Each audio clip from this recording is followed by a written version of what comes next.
Now, a few of you have asked me about checking the user input. And so I'm going to give you some tools today to start thinking about how we check user input.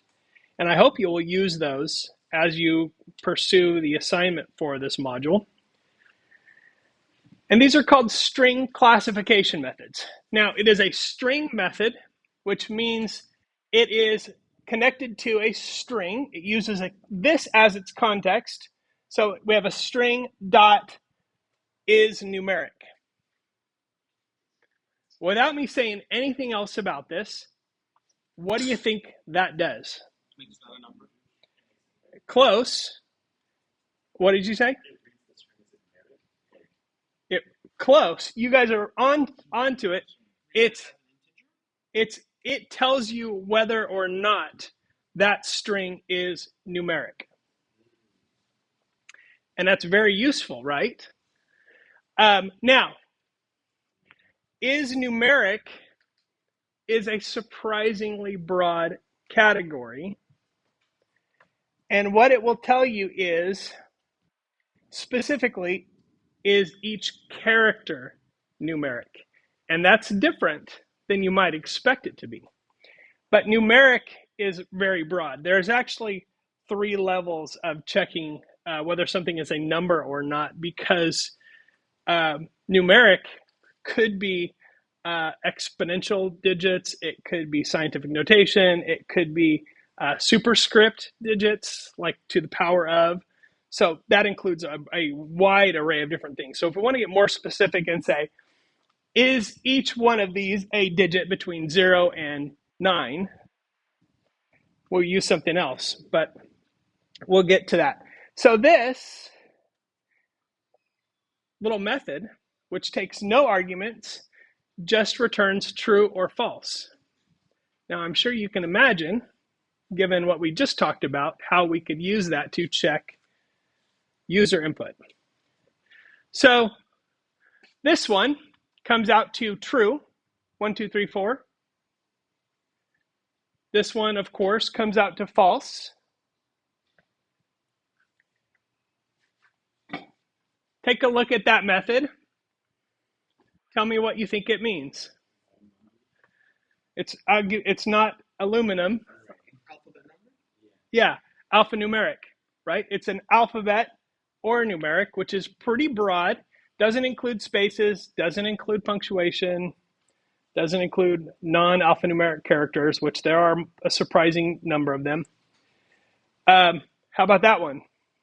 It's not I supper, by the way. Yes, I do. But is upper? Okay, so if the B was lowercase, it would return false. It's not whether some of them are upper or whether it's the first one is uppercase. It is this uppercase? Is this uppercase? Is it? And at any point during that checking, if the answer is no, it's false.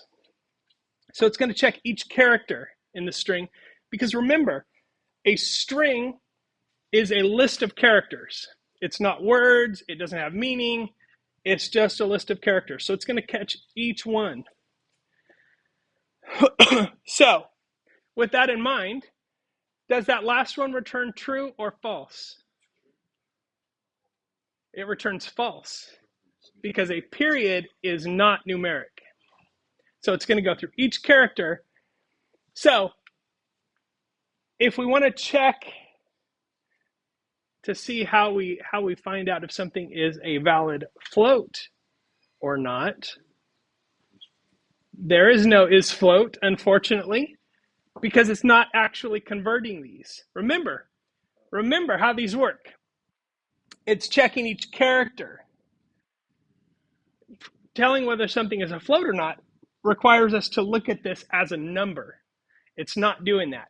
It's checking each character. So under those rules, there's a way we can do this, and I'll show you in just a minute. But here's a chart of the more common ones. I don't think it's all inclusive, and I'll put this somewhere where you can find it more easily. But you'll see is numeric. Checks any numeric characters, digits, fractions, superscripts would all be yes on this. Is digits includes 0 through 9 and superscripts. If you want only decimal digits, so just 0 through 9, you would use is decimal. It's confusing because when we think of decimal, you're thinking of 3.14, right? You're thinking float. That's not what this is. Is decimal is just the digits 0 through 9. So is alphanumeric, is space, in other words, is it just white space or an empty string? Is lower, is upper, is title. This one's kind of interesting because it checks just to see if every first letter is capitalized. And then is ASCII characters. We won't use that, but ASCII characters is basically the characters that we recognize as our regular English alphabet plus punctuation and some special symbols, but not including things like pi or foreign language characters.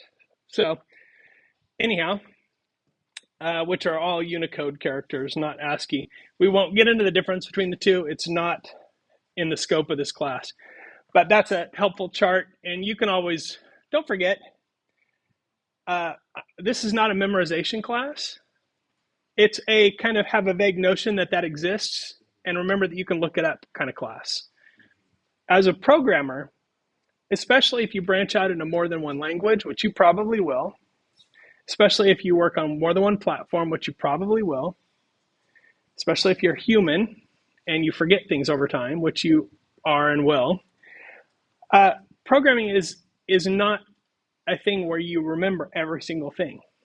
It's a thing where you understand how things work, and then you find the pieces that you need to fit into that.